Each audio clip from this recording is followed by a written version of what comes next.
باللہ من الشیطان الرجیم بسم اللہ الرحمن الرحیم الحمد للہ رب العالمین الصلاة والسلام علی سید الانبیاء والمرسلین ابی القاسم المصطفى محمد اللہم صلی علی محمد وآل بیتہ الطیبین الطاہرین المعصومین اما بعد انا للہ و انا الیہ راجعون رضم بقضائی و تسلیما لامرہ۔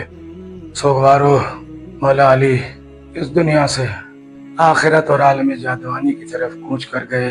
آج 21 ماہ رمضان المبارک ہے۔ علی کے گھر کے باہر اور علی کے گھر کے اندر گریہ و زاری کی فلک شگاف آوازیں بلند ہیں۔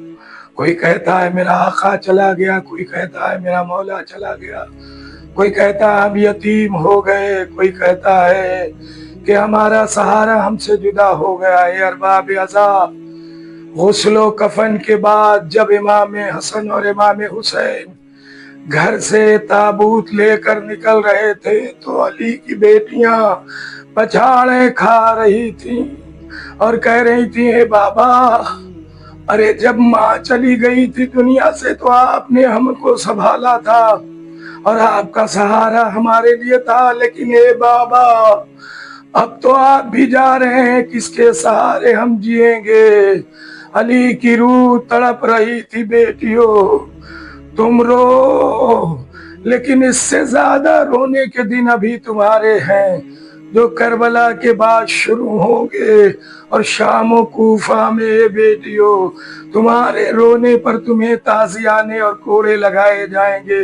اے ارباب عزا، جنازہ اٹھا، علی کو لے جا کر امام حسن اور امام حسین نے پشت کوفہ پر دفن کیا۔ واپسی میں مولا علی کو ایک کھڈر سے کسی کے کرانے کی آواز آ رہی تھی۔ حسن حسین رک گئے اور جا کر قریب دیکھا تو کیا دیکھا کہ ایک نابینا ہے جو بے کسی کے عالم میں گریہ و زاری کر رہا ہے، اور جب اس کی غم گساری کے لیے حسن حسین اس کے پاس بیٹھ گئے تو صرف یہی پوچھا، اے رونے والے بتا تیرا کون ہے جو اس دنیا سے چلا گیا؟ اس کا کیا نام تھا؟ اس نے پتہ کیا بتایا؟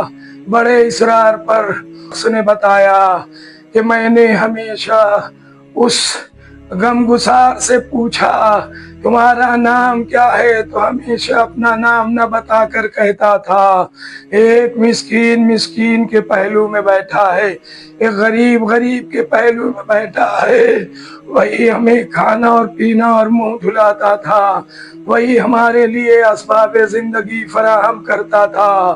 ارے 3 دن ہو گئے آج وہ نہیں آیا، ہم بھوکے ہیں۔ یہ سن کر زارو قطار حسن حسین رونے لگے اور سمجھ گئے کہ وہ ہمارے بابا علی مرتضیٰ تھے۔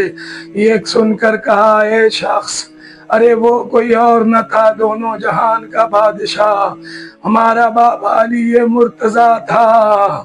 اس کو 3 دن ہو گئے، آج اس کی شہادت ہو گئی۔ کوفے میں مسجد کوفہ میں ضربت لگی تھی، اسی لیے تمہارے پاس نہ آ سکا، تمہیں لے آ کے کھانا نہ کھلا سکا۔ یہ سننا تھا کہ انہوں نے کہا، اے بچوں، ارے اس میرے مسیحا کی قبر تک مجھے لے چلو۔ اور اس قبر تک حسن حسین جب لے کے آئے تو سر رکھ کے پٹکتے ہوئے سر یہ اس نے کہا، اے میرے سہارا، جب تم نہ رہے تو مجھے اس دنیا میں کیوں چھوڑا ہے؟ مجھے بھی اپنے پاس بلا لو۔ یہ کہہ کر قفس عنصری سے جان پرواز کر گئی۔ انا للہ و انا الیہ راجعون۔ اور حسن حسین نے اس کی بھی میت کو دفنایا۔ وسيعلم الذين ظلموا أي منقلب